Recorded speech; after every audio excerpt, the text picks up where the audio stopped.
In accordance with Standing Order 43, the time for member statements has concluded. Questions without notice. The Leader of the Opposition. My question is to the Prime Minister. Today Labor has 3 bills ready to implement recommendations of the Banking Royal Commission. When will the Prime Minister stop running a part-time parliament and schedule extra sitting days so Labor's bills can become law before the next election? Why is the Prime Minister putting the banks ahead of the people, just like he did when he voted against the Banking Royal Commission 26 times? Prime Minister has a call. Thank you, Mr Speaker. Well, I'll ask the Treasurer to add further to this answer. What the government is not going to do is engage in reckless legislation.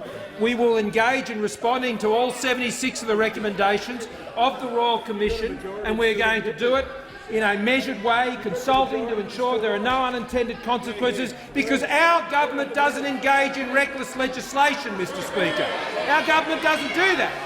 What the Leader of the Labor Party did in this place last week was to engage in reckless legislation to undermine Australia's border protection regime. And we're already seeing the unintended consequences of already, Mr Speaker. It's the Leader of the Labor Party who knows how to rush to failure, Mr Speaker, when it comes to bringing legislation in this place. He didn't think about it when it was voted on in the Senate. He didn't think about it here. He demonstrated his weakness, Mr Speaker, and the Leader of the Labor Party cannot be trusted with Australia's future. The Treasurer.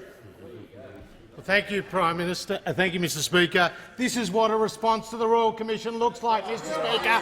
Not a doorstop with a couple of suggestions, Members on my Mr left. Speaker.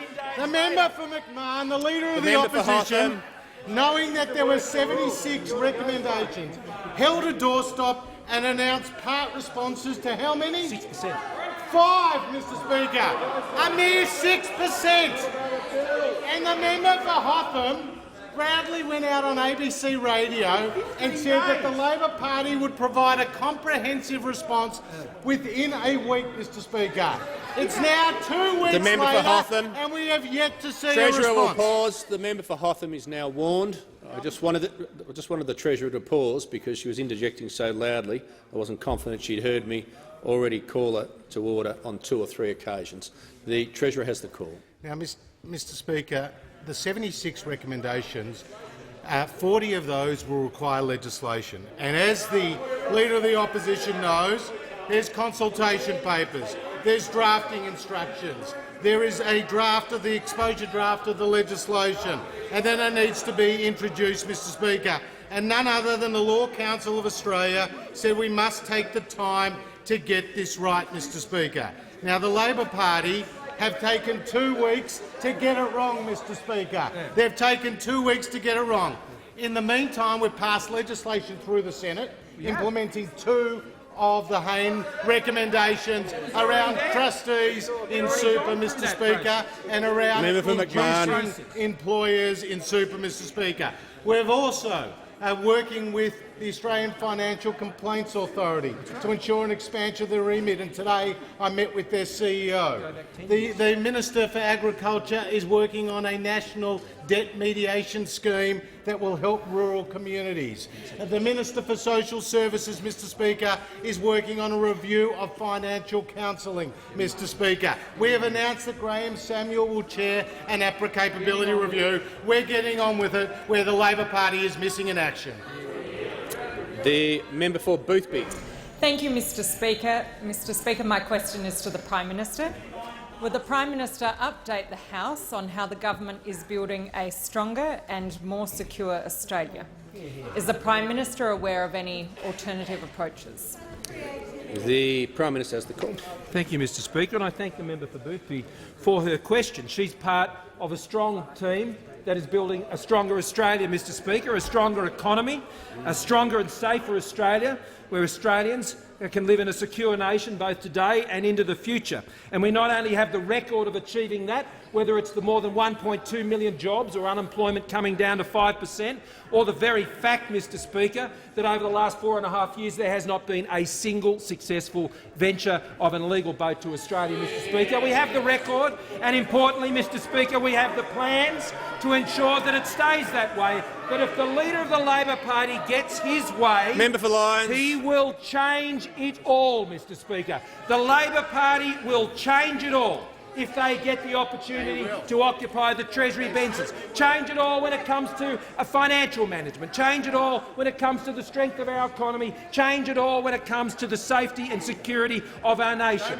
Under the Leader of the Labor Party, they will make Australia weaker. Under this government, under my government, we will continue to make Australia stronger, whether it's the economy, which the essential services that Australians rely on, record bulk billing rates, record hospitals funding, record aged care funding, record schools funding. All of this depends on the strong economy that our government has been presiding over now for the last 5.5 years. And they will change it all, Mr Speaker, with over $200 billion in higher taxes over the next decade, which will suffocate our economy and will hit retirees, it'll hit homeowners, it'll hit renters, it will hit small and family businesses, it will hit wage earners. They will take $144 billion of income tax legislated by this parliament and they will cut it in half, Mr Speaker. That is what they're proposing to do. But it's not just on that. As we know, as we saw, when it comes to the safety and security of our nation, the Leader of the Labor Party has already demonstrated in this place that he will weaken Australia's border security regime and he will weaken Australia's national security regime. Now, this is a Labor leader that had the opportunity to come in here and stand up for stronger border protection, and he did the exact opposite. And don't take my word for it. Take the Secretary of the Department of Home Affairs, who said very clearly that what this means is the effective unravelling of regional processes. On my left. He said, so on a reasonable worst-case basis, you're looking at effectively the closure of regional processing and the transfer of 1,000 en masse. That is what the Leader of the Labor Party knowingly signed up his opposition to when he came into this place. He had the advice, he ignored the advice, and that's why the Leader of the Labor Party cannot be trusted to protect our borders and keep Australia safe. The member for Eden-Monaro will cease interjecting. The member for McMahon has the call. Thanks, Mr Speaker. My question is to the Prime Minister. Nalini, a single mother of two, told the Royal Commission that after being knocked back for a car loan by 8 different lenders, a car dealership offered her a loan despite her small income and big credit card debt. She was sold a lemon, fell behind in her payments, and Westpac found that she never should have been given the loan in the first place. Why won't the Prime Minister schedule more sitting weeks before the election so that this parliament can legislate the recommendations of the Banking Royal Commission? The Treasurer has the call. I thank the member for McMahon for his reference to Hayne Recommendation 1.7, Mr Speaker, which is about removing the point-of-sale exemption for responsible lending obligations. And I can tell the member for McMahon that we agree with this recommendation in full, Mr Speaker. But we also recognise that this recommendation needs to be carefully implemented because it will impact on thousands of Australian businesses, Mr Speaker. So after discussion— Treasurer will just pause. The member for Hotham will leave under Standing Order 94A. The Treasurer has the call. Well, Mr Speaker, after talking to the Treasury Implementation Task Force about the various recommendations from the Hayne Royal Commission, this is one which we really need to carefully work through the implementation. It will require a consultation paper and discussion with key stakeholders. Now, Mr Speaker, it was interesting that when the Labor Party at this doorstop earlier today announced that they were going to provide part responses to just 6% of the Hayne recommendations, there was the conspicuous absence of any talk about Labor's position on mortgage brokers, Mr Speaker. On mortgage brokers. And that is because the member for Hotham, who has now left the chamber, went out publicly and said the Labor Party will implement every single recommendation of Hayne, Mr Speaker. And one of those recommendations relates to the fee model for mortgage brokers. Now, we have said on this side of the House that we stand with mortgage brokers, that there are 17,000. It's not about the Hayne recommendations. The member for Deakin will cease interjecting. Member for McMahon, the Manager of Opposition Business.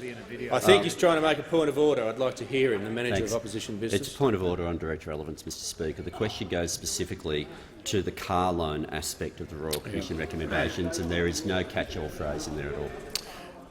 My hearing of the question was that was certainly in the preamble, and there was a question there, but there was another part that asked about why extra sitting weeks wouldn't be scheduled to legislate recommendations of the Banking Royal Commission.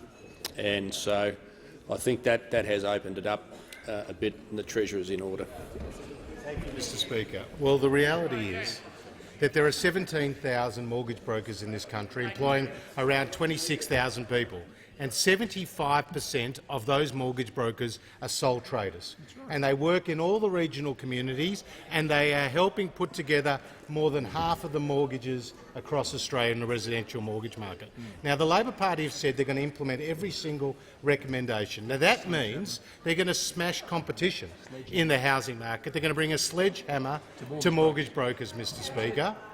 And that means they're ignoring the recommendations of the Productivity Commission, and they're going to give a big free kick to the banks. Now, Mr Speaker, to all the mortgage brokers across Australia and to their employees and to their families, they know that the coalition is standing with them, but they know that the Labor Party is preparing to implement every single recommendation of Hayne, which will actually bring a sledgehammer to their business model, Mr Speaker. So only one side of the parliament stands with mortgage brokers, and it is the coalition. The member for Murray. Mr Speaker, my question is to the Deputy Prime Minister, the Minister for Infrastructure and Transport and Regional Development. Will the Deputy Prime Minister outline to the House how the government's strong and consistent approach to border protection enables increased investment in rural and regional Australia? And what is the impact of a weaker approach to border protection for regional Australians? The Deputy Prime Minister has the call. Yeah, thank you, Mr Speaker, and I thank the member for Murray for his question. Mr Speaker, member at the for end of the Bendigo. Howard era, there were no children in detention centres in Australia. Mr Speaker, when Kevin Rudd came to office, he promised to be a fiscal conservative. Member for Bendigo will leave under 94A. I'm sorry, it's just relentless. The Deputy Prime Minister. No great loss, Mr Speaker. Mr Speaker, he also promised, Mr Speaker, to be tough on border security. But you know what? He wasn't.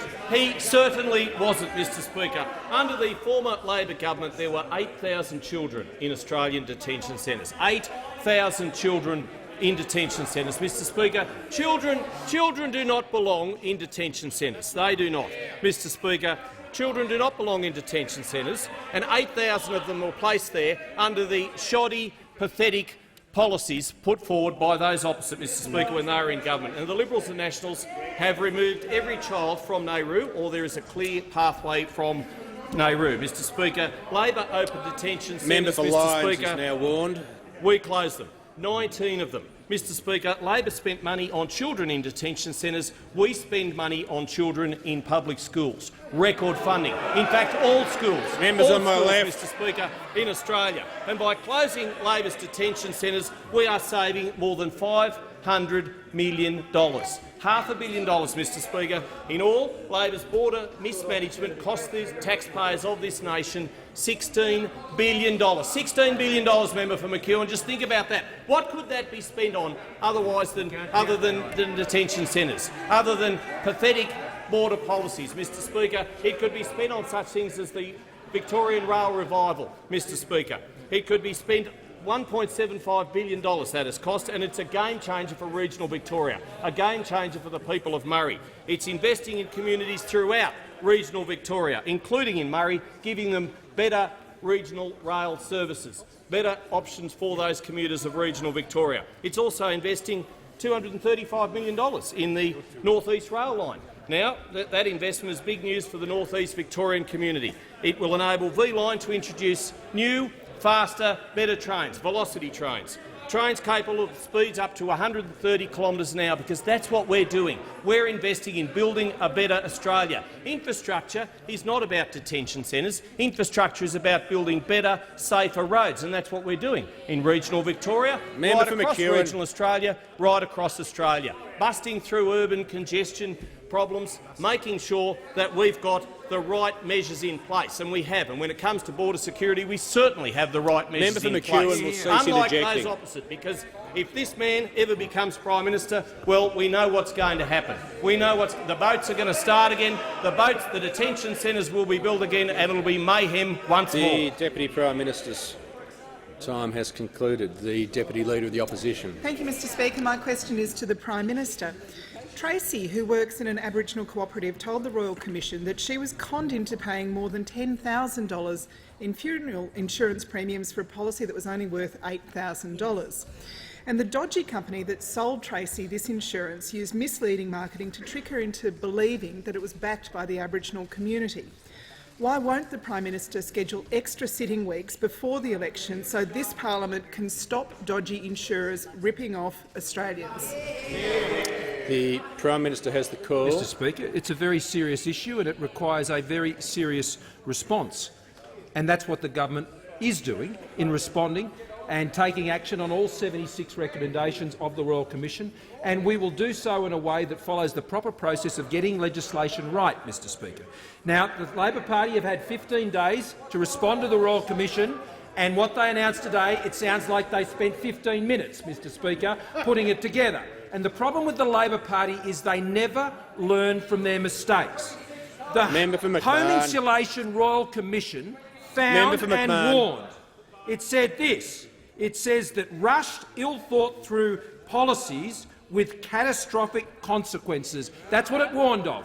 Now, the Labor Party have been down this path before.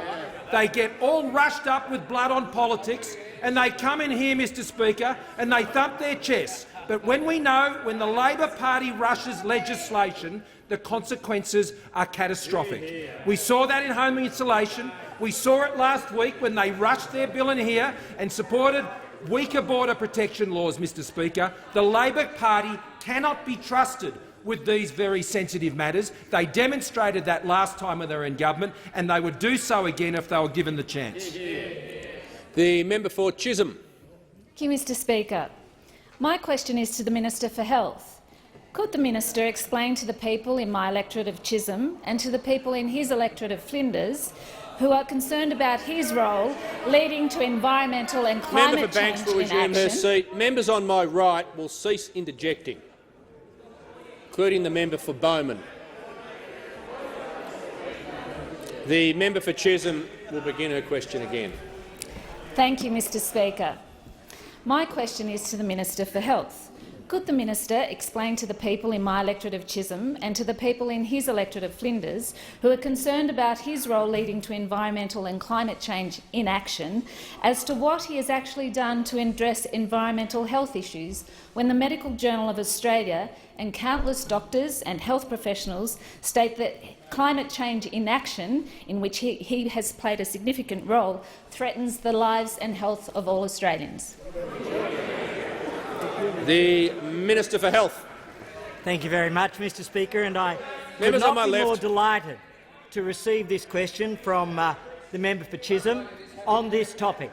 And the reason why is because when we came into government, we were left with a gap of 750 million tonnes to close our 2020 target. We didn't just close that gap in terms of emissions.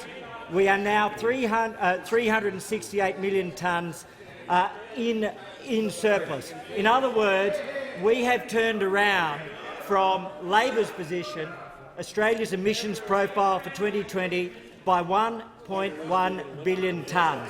1.1 billion tonnes.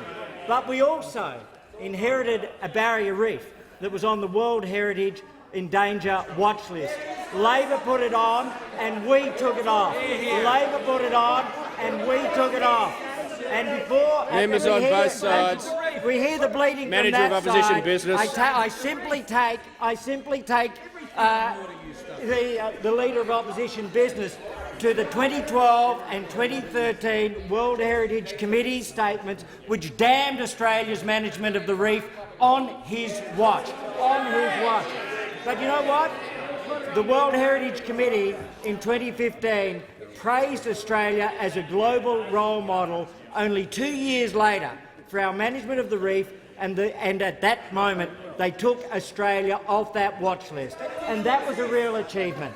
In addition to that, the Emissions Reduction Fund, which I understand the member has supported throughout her time in parliament, the Emissions Reduction Fund has seen Australia achieve our 2020 targets, has seen projects such as Indigenous savanna management, where Indigenous Australians are able to work in their environment to achieve emissions reduction, to have jobs for themselves and to achieve our targets.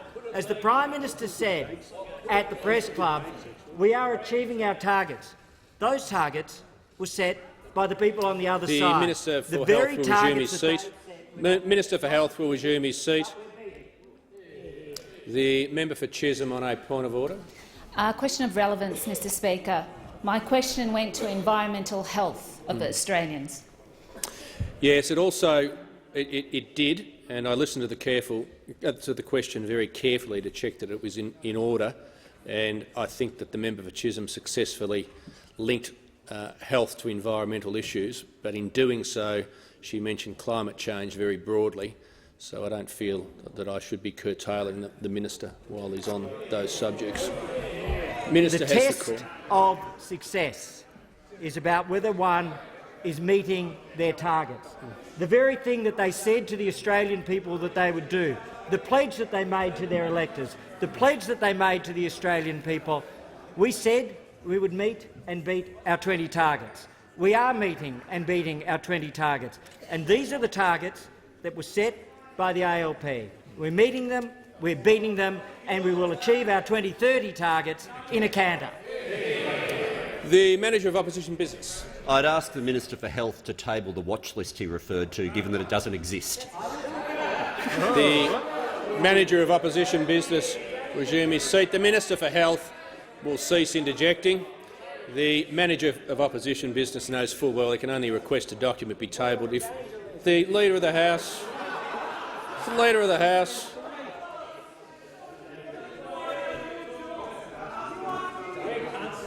Anyway, the Manager of Opposition Business well knows he can only— the member for Shortland, just sort of try and be with the moment, can you? All right. You know, you're about a sentence too late. Anyway, as the Manager of Opposition Business knows, a minister can only be asked to table the document they're referring to, and the minister had no documents in front of him. I'm calling the member for Ryan. Thank you, Mr Speaker. My question's to the Minister for Home Affairs. Will the minister please update the House on the importance of strong and consistent border protection policies? And is the minister aware of any challenges to the integrity of Australia's borders? The Minister for Home Affairs. Thank you very much, Mr Speaker. I thank the honourable member for Ryan for her question. And every Australian knows the disaster of border protection policy under the Labor Party. Now, we've seen, Mr Speaker, in the last fortnight, attempts by Labor to introduce a new Labor border protection policy, which has been a complete disaster. A complete disaster, Mr Speaker. What does it do? It allows people of bad character to come to our country, for the minister to be compelled to allow that person to come to Australia. It allows for people smugglers to get back into business. It closes offshore detention centre, or has the effect of doing so, Mr Speaker, which would completely undermine the border protection policies that any government has in place. Now, Mr Speaker, you have to ask yourself, who possibly could be the architect of such a bad policy? Who could be the architect of such a bad policy? I mean, would you learn from the lessons of the past, or would you go back to the architects of the previous disaster? Well, in the Labor Party's case, it seems, Mr Speaker, to come up with the latest policy on border protection, they've gone back to the architects under the Rudd-Gillard years. Now, Mr Speaker, not many Australians will realise this, but the person who aspires to be Treasurer in a shortened government was the Minister for Immigration when 398 boats arrived. This is a member for McMahon. Yes. 25,000 people were put into detention. 4,000 children under his watch were put into detention, Mr Speaker, and he opened 6 detention centres to cope with that dysfunction. Now, he is a key architect of the current iteration of Labor border protection policy. No wonder it's a disaster. Now, Mr Speaker, he's not alone, because one of the other masterminds of the latest policy on border protection is also sitting on the front bench, and he aspires to be a minister in a Labor government into the future as well.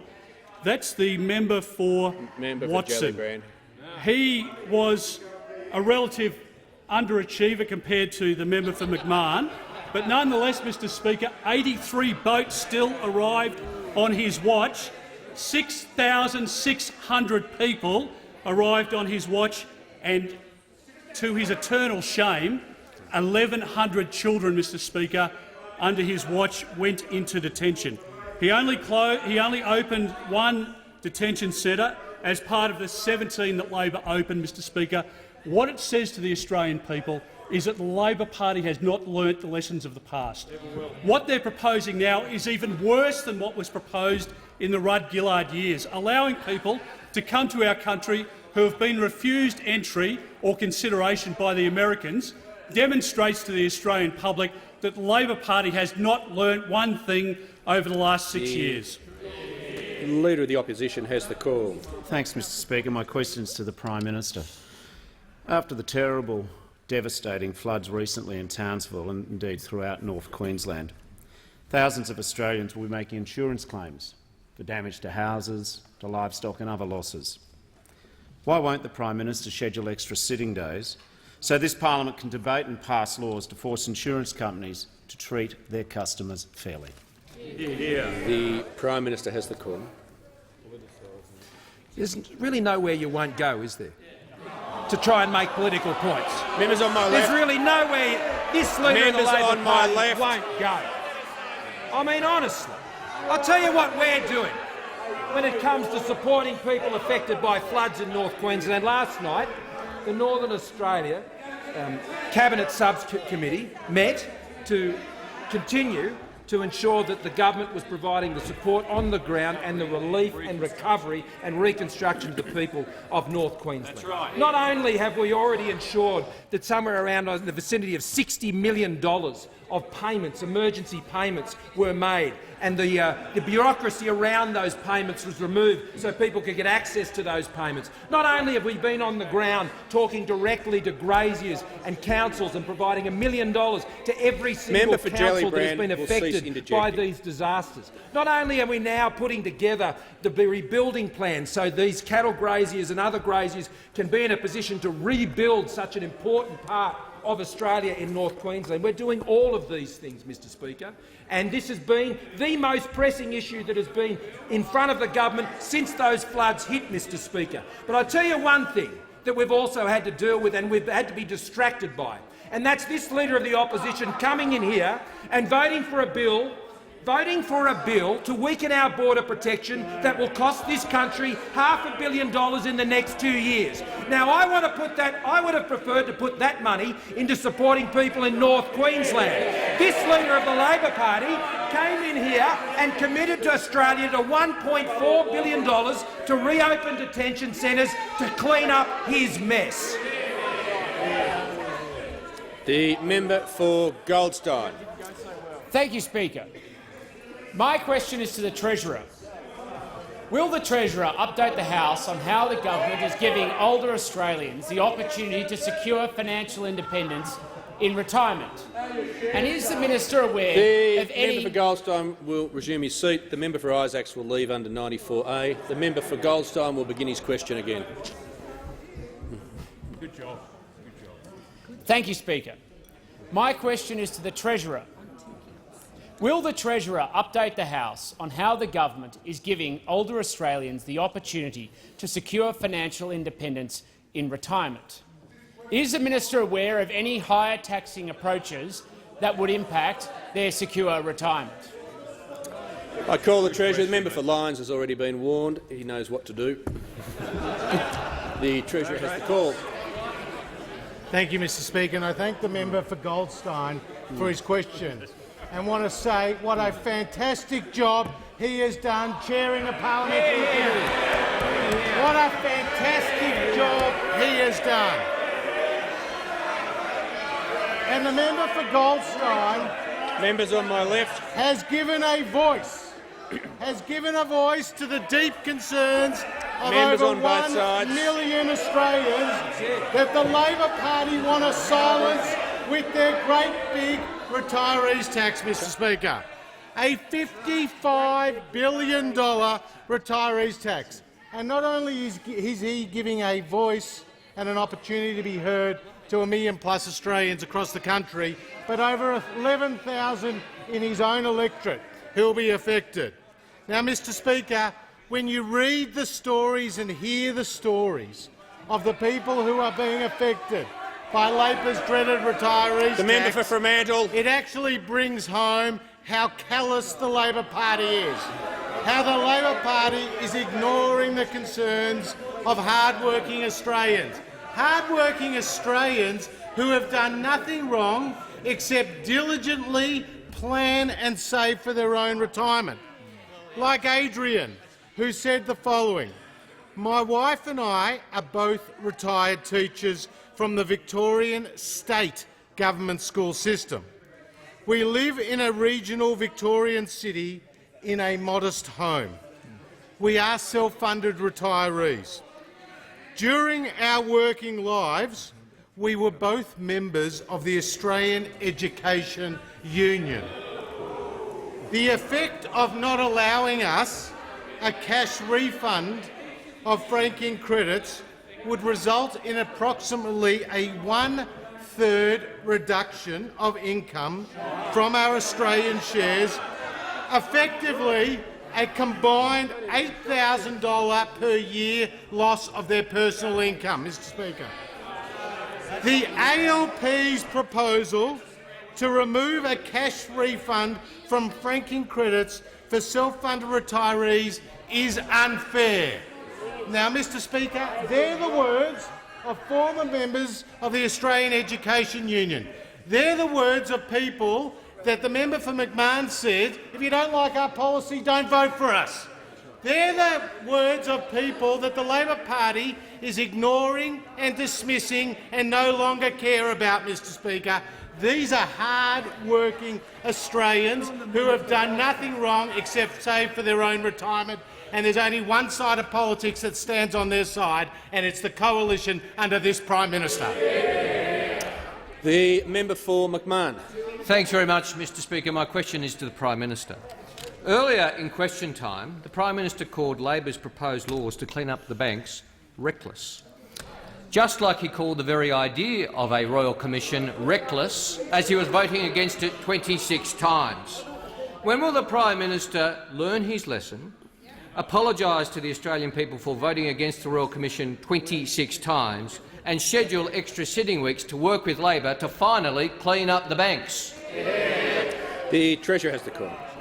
Thank you, Mr Speaker. There's only one side of politics that's provided a comprehensive response to the Royal Commission, and it's this side of politics, Mr Speaker. It's the Liberal and National Government. And the member for McMahon is all chirpy today, not only because he just got a question, but also because he's come up with part responses to 6% of the Hayne Royal Commission recommendations, Mr Speaker. And conspicuously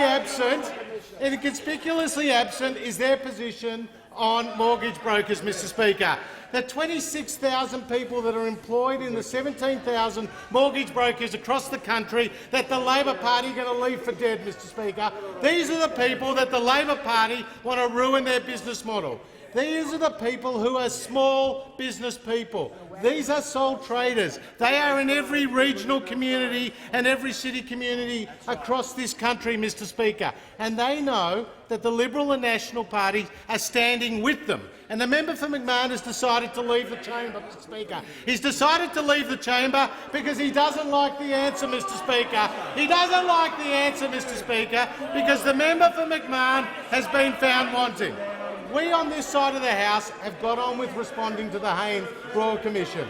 We've passed legislation through the Senate in relation to 2 of the specific recommendations. We're getting on with the National Debt Mediation Scheme. We're getting on with the review of financial counselling, Mr Speaker. We're getting on with the direction to the Australian Financial Complaints Authority and setting up a compensation scheme of last resort, and we're getting on with taking action on all 76 recommendations. The Labor Party is being found wanting.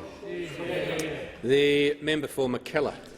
Thank you, Mr Speaker. My question is to the Treasurer.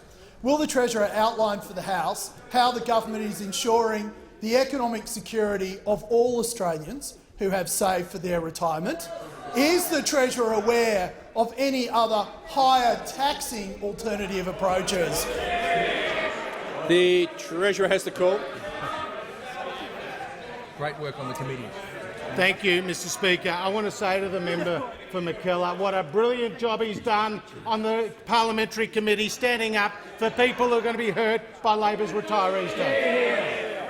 A brilliant job, Mr Speaker, including standing up for over 10,000 people in his own electorate who are going to be hit by Labor's dreaded tax, Mr Speaker. And imagine what those 10,000-plus people in McKellar thought when they turned on the 7:30 report last night to see the smug member for McMahon arrogantly dismiss the concerns of more than 1 million Australians by saying that the Labor Party won't change one jot, won't change one bit of their dreaded retirees tax, which is a $55 billion hit on Australian retirees who've done nothing wrong, Mr Speaker. These people have done nothing wrong except diligently save and plan for their own retirement. Member for McEwen. Like Rosie, Mr Speaker, whose story to the inquiry was told by a friend and colleague. She is a school teacher, aged 53, living alone in a one-bedroom unit, who through her self-managed super fund is aiming to retire with savings that generate an income of $50,000. Under the Labor Party's policy, she stands to lose over $10,000 a year, Mr Speaker, and is wondering whether she should change her asset allocation and go on the pension, Mr Speaker. In the words of one of her colleagues, Rose is distraught, and she doesn't understand why Labor are going after the little people, Mr Speaker. School teachers vote Labor. School teachers vote Labor, her colleague said, but come the federal election, there is no chance, Mr Speaker. Now, the Leader of the Opposition thought he would dig a bigger hole and stand beside the member for McMahon and say, like Margaret Thatcher, he was not for turning. He was not for turning on this policy. But I tell you what, another quote of Margaret Thatcher would have been more apt, Mr Speaker, because Margaret Thatcher said the problem with socialism is that at the end of the day you run out of other people's money, Mr Speaker. And the Labor Party is running out of spending the hard-earned taxpayers' money, and now they're coming after more than 1 million retirees and their self-managed super funds. Only one side of politics will stand with retired Australians, and that's the Liberal and National government under this Prime Minister. The member for Gorton. Thank you. Thanks very much, Mr Speaker. My question is to the Prime Minister. Today, in Senate estimates, the Director of Public Prosecutions said that a factor preventing the prosecution of the leak of an AFP raid was the failure of people to provide witness statements. Will the Prime Minister order Minister Cash and the Minister for Human Services to provide witness statements to the police and fully cooperate with the police so that whoever has broken the law can be brought to justice? The Prime Minister has the call. Members on my right. Members on my right. The Prime Minister's Leader of the House. The Prime Minister's trying to commence the answer. The Prime Minister has the call. Thank you, Mr Speaker. Well, I can say I am advised that ministers were invited on a voluntary basis to assist the AFP in their investigation. I'm advised that both ministers did in fact cooperate with that investigation on a voluntary basis. And I'm advised that neither minister received any further requests for information after they responded to the AFP's initial invitation to provide information. So the ministers have cooperated with the AFP investigation. Now, there are interjections from behind me which are encouragingly asking me to advise the House what is this matter actually into. And the matter is into the AWU's providing of member fees to Get Up and indeed the Leader of the Labor Party, Mr. Speaker. That's what it is. And the questioner has asked me that if there are people who are responsible for things, then they should be exposed. Well, they should. So why won't the Leader of the Labor Party come clean and provide the evidence which shows, allegedly he believes it does, that this didn't happen?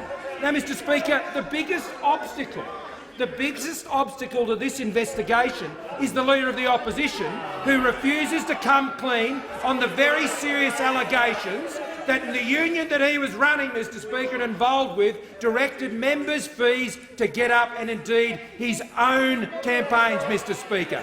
Why doesn't he come clean? The member for Hughes.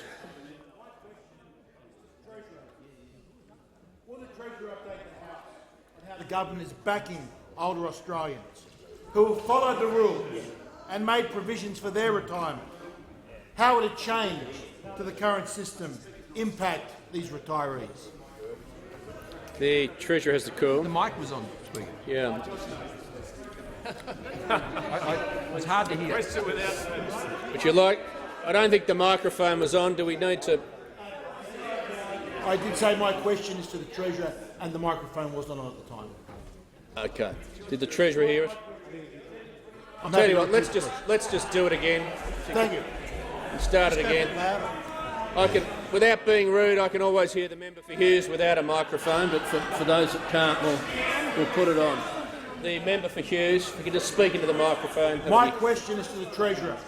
Will the Treasurer update the House on how the government is backing older Australians who have followed the rules and made provision for their retirement? How would a change to the current system impact these retirees? Treasurer has the call. Thank you, Mr. Speaker. I want to thank the member for Hughes for his question, and I want to congratulate him for the outstanding role he has done on the parliamentary inquiry. Outstanding role. A great committee. Members on both sides. Like the member for McKellar, like the member for Goldstein, like the member for Brisbane, he is giving a voice to over 1 million Australians. He is. People, Mr. Speaker, people who feel that the Labor Party is coming after their savings, their hard-earned savings, and they know it. Like Margaret, Mr. Speaker, a 77-year-old widow. This is what she told the parliamentary inquiry. I'm a 77-year-old widow who has worked all my life in order to be financially independent and not a burden on the taxpayer or government. I also believe there are people less fortunate who deserve the pension offered. Currently, I derive my income from superannuation and share dividends. Should Labor win the next federal election and implement this policy, it will have a considerable impact on my retirement income. I rely heavily on my imputation credits to supplement my allocated super pension. With the changes being foreshadowed, I will lose approximately $6,000 annually. $6,000. Currently, this amount allows me, among other things, to pay for my private health insurance, which I'll have to cancel, thus becoming a burden on the public health system.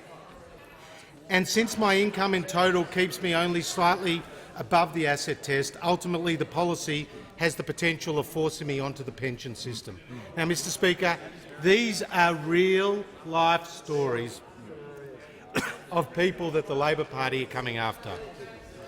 People that the Leader of the Opposition describes as getting welfare for the wealthy.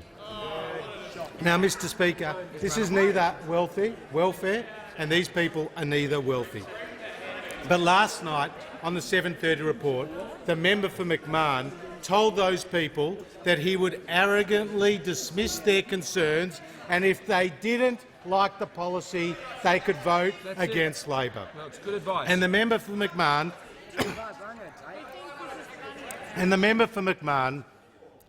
told the Australian people that the Labor Party wouldn't change their policy at all. Now, Mr Speaker, only one side of politics is going to stand with the million-plus Australian retirees, individuals, self-managed super funds who are hurt by this policy, and only one side of politics, the Labor Party, is coming after their hard-earned savings. The member for Port Adelaide.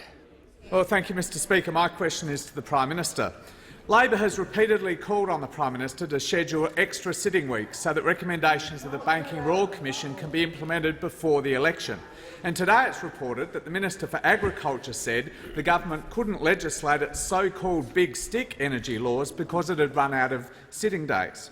If the big stick is really so critical, why won't the Prime Minister schedule extra sitting days? Is it because the Prime Minister has lost control of the parliament, or because after 11 failed attempts in 3 years, this government can't agree on energy policy? The minister's time has concluded. The Prime Minister has the call. Thank you, Mr Speaker. Our government's policy is to hold the big energy companies to account. Mr Speaker, we will stand with the Australian people to ensure that they get the best possible deal for the energy companies, and I'll invite the Minister for Energy in particular to set out very clearly the very important change that took place yesterday, Mr Speaker, which demonstrates how our government is working to relieve the burden of Australians when it comes to their electricity bills. The Minister for Energy. Thank you, Mr Speaker, and thank you to the Prime Minister. And yesterday, Mr Speaker, we put a rule change to the AMC which will hold the big energy companies to account. Mr Speaker, for years now, we have seen the big energy companies putting through sneaky late payments, sneaky premiums being charged to customers because they pay an hour late or a day late. Mr Speaker, this is absolutely unacceptable behaviour, and we will not stand for it. Now, we've seen customers paying as much as $1,000 a year extra because of these dodgy practices from the big energy companies. Now, Mr Speaker, we're passing through a whole series of changes to keep the big energy companies to account, and you, those opposite, have voted against legislation to hold the big energy companies to account. You voted against them 11 times, Mr Speaker. 11 times. We on this side of the House sit on the side of the hard-working small businesses, the hard-working households of Australia. Those opposites sit on the side of the big energy companies. The member for Brisbane. Well, thank you, Mr Speaker. My question is to the Treasurer.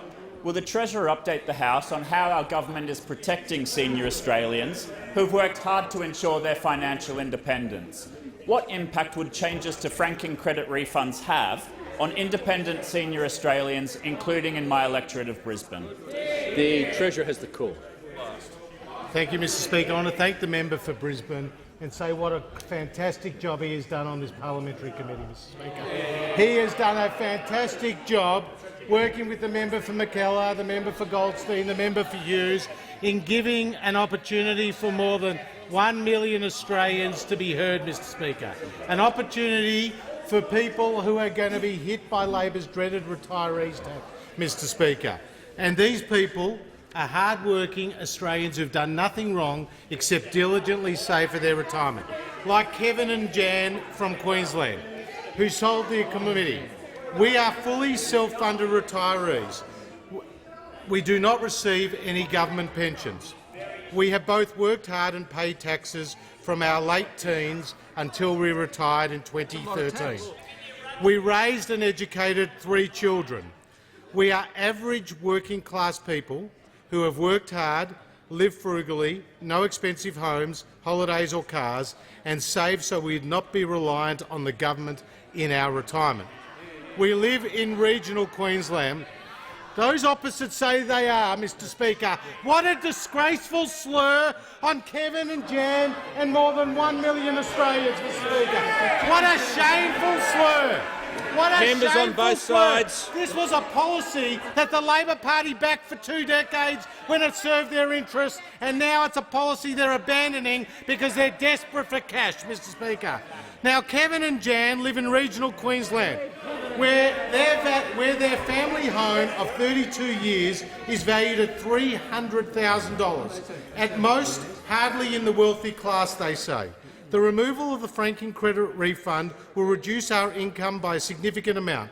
We use this income to live off, maintain our home, to travel to see our children interstate, and have a yearly camping holiday, not in a large van, but in a second-hand four-wheel drive in remote rural Australia where we spend in local communities. The loss of the franking credit refund will seriously affect the quality of our lives. Now, those scream out, how much? How much? Well, let me tell you that on average the 900,000 individuals will lose $2,200 on average, Mr Speaker, and that the 200,000 self-managed super funds will lose on average $12,000, Mr Speaker. Now, the Labor Party is coming after their hard-earned savings, Mr Speaker, and the member for McMahon says if you don't like the party, if you don't like the policy, you don't have to like the party, don't vote for the Labor Party, Mr Speaker. Well, I can tell you that Kevin and Jan and Rose and all those other Australians who have gone to the Parliamentary Committee to have their voice heard are now making their concerns known about Labor's dreaded retiree tax. Only one side of politics, the Liberal and National parties in government, will stand with a million Australians, retired Australians. The member for Rankin. Thanks, Mr Speaker. My question is to the Prime Minister. Can he assure the House that every one of his ministers, including Minister Cormann and every minister sitting behind him, has fully complied with the high standards required of ministers in his Statement of Ministerial Standards in all of their dealings with Andrew Burns and his businesses? The Prime Minister has the call. Thank you, Mr Speaker. I'm advised there's nothing before me that would conflict with the question that the member just put to me. The member for Tangney. Thank you, Mr Speaker. My question is to the Attorney-General. Will the Attorney-General update the House on the effect weakened border protections will have on our justice system? The Attorney-General. Thank you, Mr Speaker, and I thank the member for his question. And there have been a procession of members opposite who have done their best to describe the changes that they made to border protection laws as no change or only a codification of the existing practice. And it is very sad that the Shadow Attorney-General is sadly absent, because perhaps the least impressive effort was from him this morning. He said, when it comes to border protection, there is no difference between Labor and Liberal, and that includes offshore processing. But there is many differences in terms of how you might choose to provide offshore processing. And when you think about that statement and you had to narrow down what is the major difference between the government's provision of offshore processing and the new Labor provision of offshore processing, you could see that the new Labor provision of offshore processing occurs onshore. With no discretion from the minister, the offshore processing now occurs onshore in Australia, which would seem to be, on this side of the House, rather a significant difference. And what's very interesting, Mr Speaker, is having had the argument as to whether or not offshore processing should stay offshore, and having Labor fundamentally changed the policy so that offshore processing is now onshore, the debate turned to where should the onshore processing of Labor happen? Where should Labor's offshore-onshore processing happen? And we suggested, for a variety of reasons, the option of Christmas Island, which will be the option. And how was that option described yesterday by the Shadow Immigration Minister, Mr Speaker? The member for Blair said it was the ridiculous decision to open Christmas Island Detention Centre, a hysterical and unhinged response from a desperate and dishonest Prime Minister. Now, that is a very— Members on my left. Mr Speaker, that is a very interesting description, because the description has changed very considerably in one day. Today we had the Leader of the Opposition say this: if medical treatment is delivered and delivered on Christmas Island, that is fine. So in one day, members, we've gone from ridiculous to fine, unhinged to fine, hysterical Define. Yeah, you know, that's okay. Let's do it there. The reason why Labor's offshore-onshore processing has to happen at Christmas Island is because you have removed the discretion on the part of the minister to determine who is processed onshore. And so people who are charged with serious criminal offences, people for whom we have not had enough time to do the assessment, have to be processed in a secure facility at great expense, which money could be spent on better things. The minister's time has concluded. The member for Rankin. Thanks very much, Speaker. My question is to the Prime Minister.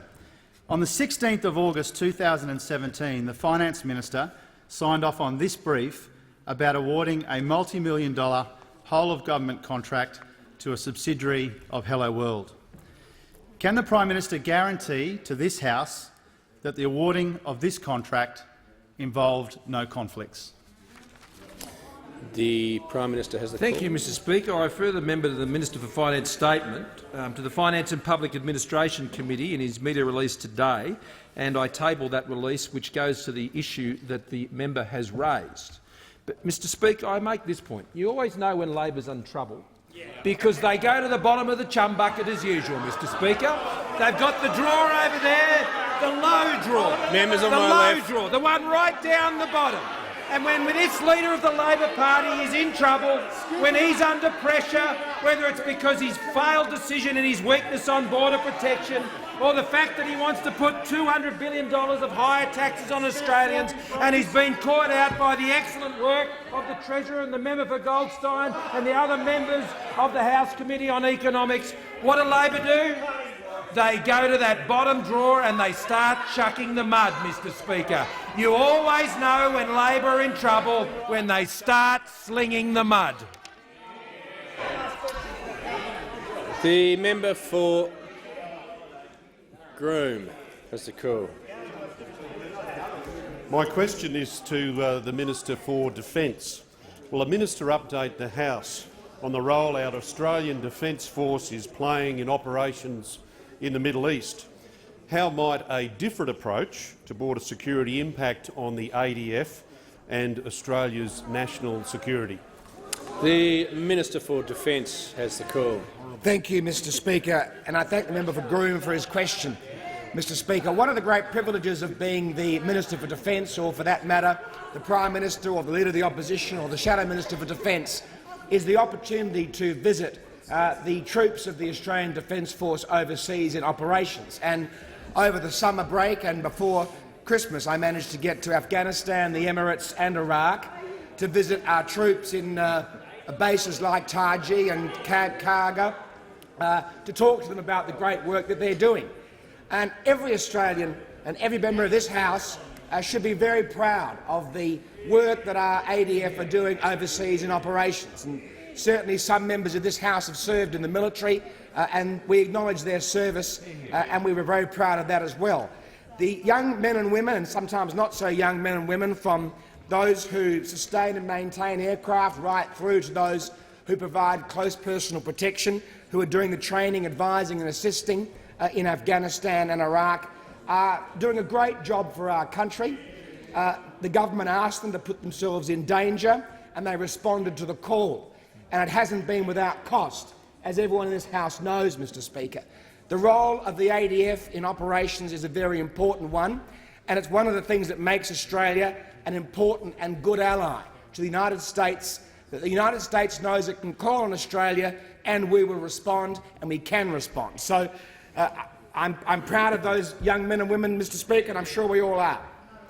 I'm also asked by the member for Groom how changing our border security would impact on the operations of the ADF. And it's a good question, because those of us who've been around in the House for a long time remember that weak borders meant that the ADF was pulling dead bodies out of the water in northern Australia rather than serving in operations that their government had asked them to undertake, Member for Wakefield. protecting liberty and freedom, Mr Speaker.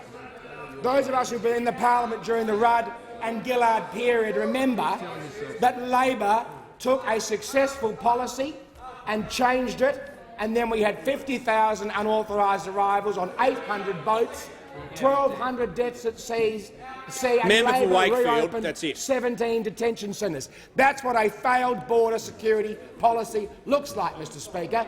And it was the ADF who had the very tragic responsibility, in many cases, for having to find those dead people and fish them out of the water. And we on this side of the House don't want to return to those days.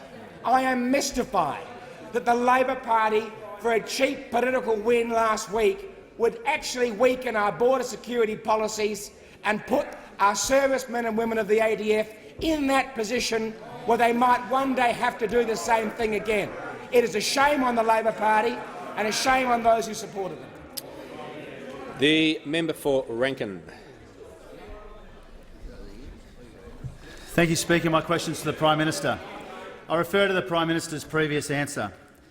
Did the government use the same processes that it followed when it gave an almost $500 million contract to the secretive Paladin Group, followed when it gifted almost $500 million to the Great Barrier Reef Foundation, and is following in the tender for the government's privatisation of visa processing, where one of the tenderers is a company run by a friend of the Prime Minister? Members on my left, the Prime Minister has the call. Thank you, Mr Speaker. Well, the member for Rankin's got his hand so deep in that chum bucket now, Mr Speaker, it will be smelling and smelling and smelling for weeks. I know the member for Rankin has been looking very cocky lately because the member for McMahon, the weakest link in the Labor Party, has been under siege, Mr Speaker. No one's happier than the member for Rankin for the member McMahon's failures when it comes to his taxation policies that the member for Goldstein and the committee and the Treasurer have been exposing. I refer the member to the comments by the Secretary of the Department of Home Affairs on the matters that he's raised, Mr Speaker, and he can go and look that up for himself, and he should take his hand out of the chum bucket. The member for Bennelong. Thank you, Mr Speaker. My question is to the Minister for Immigration, Citizenship and Multicultural Affairs. Will the Minister update the House on the government's successful border security policies? Is the Minister aware of any alternative approaches that may threaten Australia's border sovereignty? The Minister for Immigration has the call. Thank you, Mr Speaker, and I thank the member for his question. It's a very serious matter that the member asked me to address, going as it does to Australia's border security and very substantial humanitarian matters. We know under those opposite that tragically 1,200 people lost their lives at sea, including children. We'll never know how many, but we know that children lost their lives. We know that 8,000 children were forcibly placed in detention by those opposite, and we know that 50,000 people arrived in that chaotic period in Australian public policy history. We know that our government has fixed the problem, and we know that those opposite now want to upend the system of offshore processing, which has been so fundamental to it. But what I want to do today, Mr Speaker, is go very carefully through what this law actually does in relation to who will be able to come to Australia under this law. And it's important to read section 198(4)(b), which refers to the original person who's being recommended to come for a medical treatment or assessment, and then other people as well, Mr Speaker. And this is a very important point, because the law applies for the law calls for other people to come if that person is a member of the same family unit or if recommended by a medical practitioner. So the question is, Mr Speaker, what are the limits on the medical practitioner to recommend other people to come, and what happens if that occurs? The first thing that happens, Mr Speaker, is the other people who are recommended must come unless they breached the security definition under the ASIO Act or they have a criminal record of 12 months or more. They must come. There is no discretion for the minister, the medical panel, anyone else in relation to those people except for those two matters. So then the question is, Well, how many people could that one doctor recommend accompany the original person? Is there a limit of 1, 2, 5, 10? There is no limit whatsoever, Mr Speaker. So if one doctor says that 10 people should accompany the original person, then absent those people breaching the Security Act or having been to jail for 12 months, they're all coming to Australia and there is nothing the government can do to stop it. That is an absurd and ridiculous piece of legislation, and it's what those officers did. They didn't understand it, but that's what they did. The member for Gorton. Thank you, Mr Speaker. My question is to the Prime Minister. Today the Prime Minister told the House that neither Minister Cash or the Human Services Minister received any further requests for information from the AFP. But the AFP yesterday told Senate estimates the ministers were asked twice to provide witness statements and they refused to do so. Who's right, Prime Minister? The Prime Minister or the Australian Federal Police? The Minister for Home Affairs. Well, Mr Speaker, I thank the honourable member for his question. The reality, Mr Speaker, as the Commissioner pointed out yesterday, or the Deputy Commissioner Leanne Close pointed out yesterday, there was a request made to the respective ministers. They provided a statement to the AFP, and that was it, The Mr Minister Speaker. will pause. Members will cease interjecting. The vast majority of members and myself are trying to listen to the answer. Okay, the Minister. Okay. The member for Mayo. Thank you, Mr Speaker. My question is to the Minister representing the Minister for Regional Communications. On the 15th of October last year, the government called for applications for round 4 of the mobile phone black spot program. My community has more than 130 nominated black spots, and we nominated many for this round. The Department of Communications website says the construction phase of round 4 will start early this year. Can the Minister tell the House when the successful submissions for round 4 will be announced, and will the Minister commit to a round 5? The Minister representing the Minister for Regional Communications. Well, I do thank the member for her question and for her interest in the mobile black spot program, which of course has been one of the signature achievements of our Liberal national government, because regrettably, Mr Speaker, when we came to government we inherited a situation in which there had been continuous neglect of the public policy imperative of mobile communications for the entirety of the Rudd-Gillard-Rudd years. The total amount of public money committed by the former Labor government to supporting mobile communications in regional and remote Australia was how much? It was zero. Zero, not $1 was committed by our political opponents to support the provision of mobile black spots or mobile communications around Australia. And I'm pleased to say, Mr Speaker, that since we've come to government, that situation has been dramatically turned around. We've had multiple rounds of the mobile black spots program, and as at the 31st of January this year, 667 base stations had been activated. And this is a very interesting statistic, Mr Speaker. Across 292 Telstra base stations in operation for 12 to 24 months, there have been more than 17,200 000 emergency calls. You could not find a more powerful demonstration of the importance of this investment we have made, which is saving lives in regional and remote Australia, as well, of course, as underpinning the vibrant economic activity in regional and remote Australia, where the communications infrastructure is such an important enabler. And what did Labor do about it for 6 years? They did nothing. They did absolutely nothing. Now, Mr Speaker, our government has committed $220 million in funding for the mobile black spot program. The first 3 rounds of the program are funding the delivery of 867 mobile base stations across Australia. and in October of last year we released program guidelines for round 4, which provides a further $25 million towards mobile coverage solutions in regional and remote Australia. So I say to the member, thank you for your interest. We are getting on with delivering mobile black spots around Australia. The member for Grey.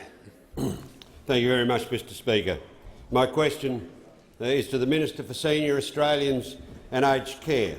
Will the minister update the House on how the government is supporting ageing Australians and providing essential services upon which they rely without increasing taxes?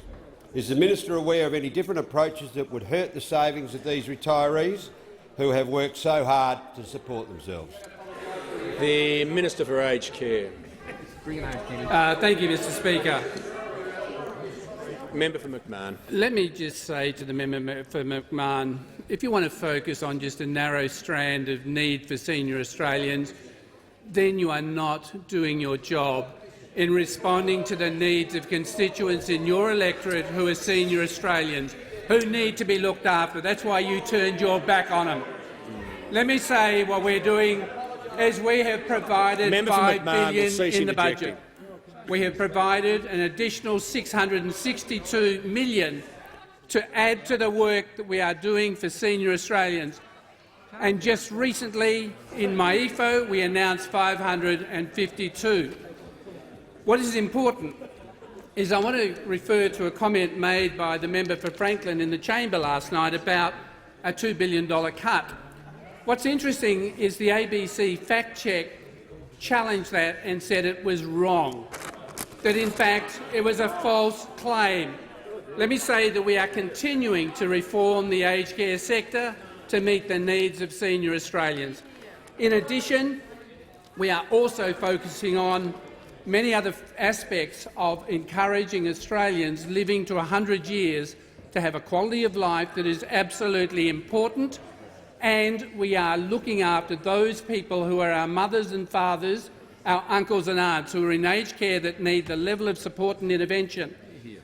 Let me also say what will be interesting about the Royal Commission is this point. To find the truth, the scalpel of candour has to cut deep. And that Royal Commission will look at the Productivity Commission report, look at the elements that were addressed and those that were ignored. And it was a program of reform by the member for Port Adelaide, and there are many elements that were positive, but there are many aspects that go to the quality of life for senior Australians that were not addressed by government on that day and in that period. So we're doing the work that is required because we have a strong economy. The strong economy gives us the opportunity to find the funding that is needed to provide for the needs of senior Australians, and we will continue to do that. The health checks that we are putting in place for healthy ageing will enable senior Australians to check their health, to look at their career pathway, and if they wish to make a change, they can make their change. And it will also give them the opportunity to look at their financial planning, their financial needs for both retirement and aged care. All of us in this chamber, including those on the other side, I know are committed to looking after senior Australians. This is about a bipartisan approach to making sure that the people who gave us everything that we take for granted an opportunity to enjoy their final years of living and their years of spending time with their family. Thank you, Mr Speaker. The Prime Minister. Thank you, Mr Speaker. I ask that further questions be placed on the notice.